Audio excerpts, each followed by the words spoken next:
This is the best book that I've ever read and the best book you've likely never heard about. If I was stranded on an island and had to choose one book to bring with me, it would be this one. And it's this very book that inspired me to write my first novel. Well, I didn't write it all. I did not write today.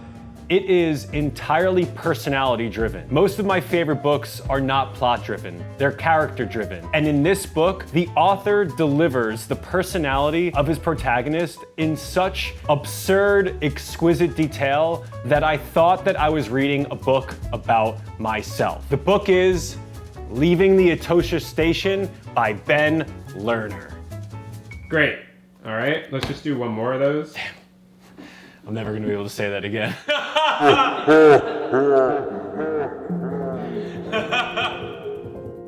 So the order of the day was, I got all my stuff done this morning. Yeah. I did not write. I did, however, I found a killer recipe for a rack of lamb, so I'm gonna do that on Saturday. And I already put it in the order for Whole Foods, so they're going to be delivering that this evening, and I'm going to do that. Anyways, then I worked with my clients, blah, blah, blah, blah, blah, made sure that things are going well for the launch. They are. We've already made a number of sales, which is exciting. Then I ran 7 miles. Cedric's not here this week. He's at his trainer's after last week's fiasco. So that really cut into my writing time because I had to clean that up. Yeah, that didn't happen. Just completely staged. And he's getting trained up. When we showed up that day, he told us about it, very proud of it. What actually happened is that Cedric could jump outside. I thought, wouldn't it be funny? Dude, you're insane. Wouldn't it be funny if I put it in the living room? No, what are you doing? No, Cedric! Oh, no! He legit grabbed Cedric's shit from outside and dragged it in. I think the idea was to get some drama, provide a little obstacle to his writing process. This documentary is gonna be honest, it's gonna be sincere. I'll pick him up tomorrow and hopefully he's a good boy. He is a good boy, but he needs some discipline. And Daddy's all over the place right now, so I can't be a good dad to a dog.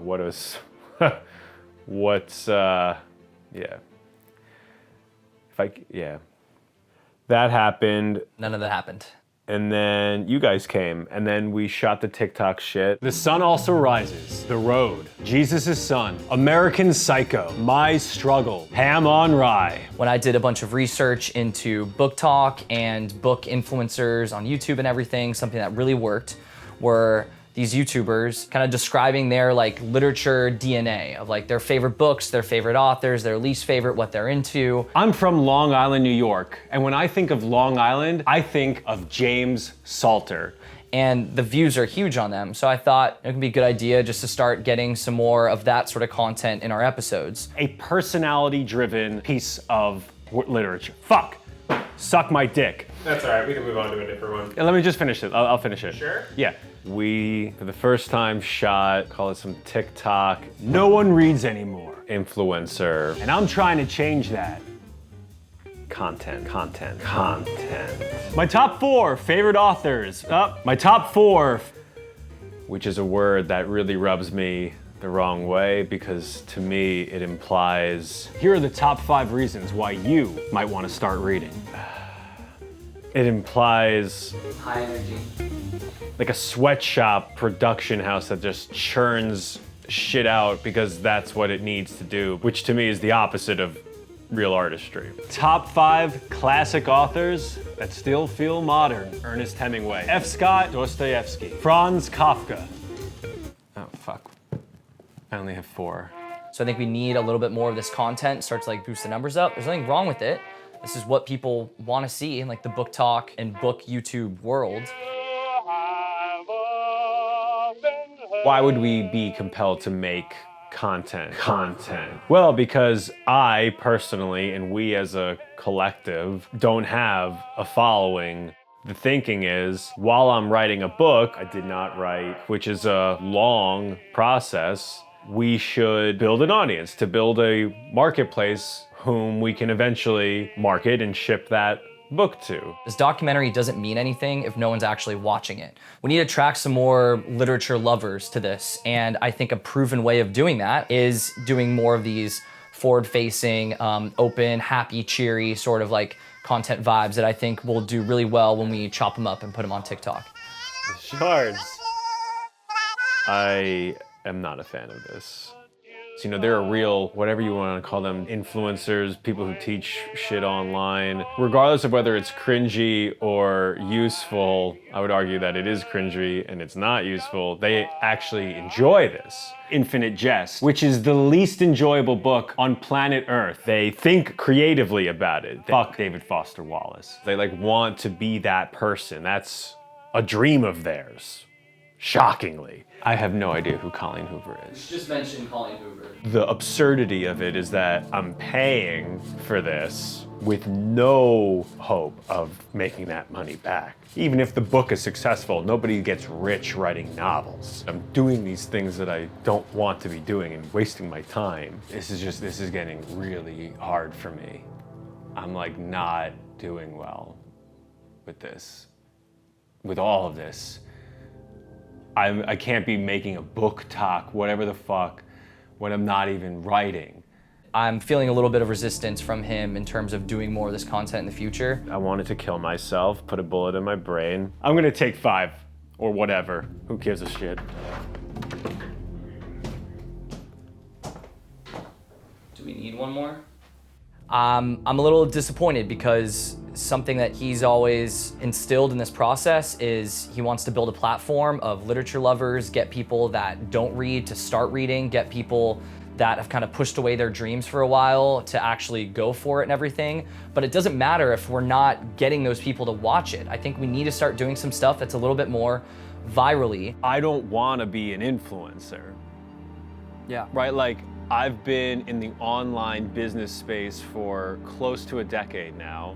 Many of my friends and some of my clients are influencers, or they've leveraged their influence into building real brands and businesses. That was simply never interesting for me to do that myself because it felt just gross and inauthentic. But we have to have something that is appealing to people that don't know you. I agree. So look, this whole thing is being filmed. We're filming this authentic moment. This is a real conversation. I like that. I like documentaries. I like this. This is good content. Content. Even if I'm sure it's gonna be embarrassing for me, it's still good because it's real. None of that happened.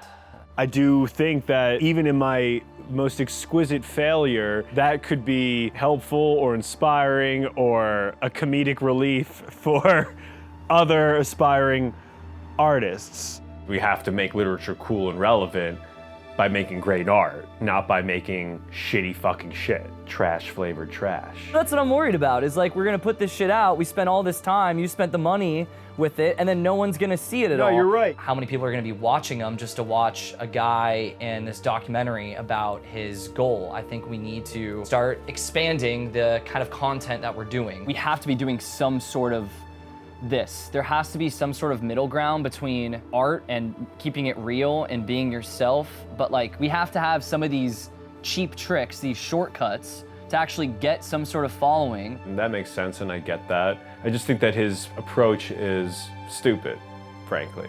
But also, I've done the market research, took this whole course on like how to build up a YouTube platform and everything. And what all that's telling me is that yes, we can do this documentary, but we also have to have some of that sort of content in there as well. Something that I was thinking of as like a sort of middle ground is we do, hear me out, some like interview on the street stuff. So we'll get you on the sidewalk, we'll have you interview some people walking down, just like the quick, you know, the Daily Show, you know, like that kind of thing.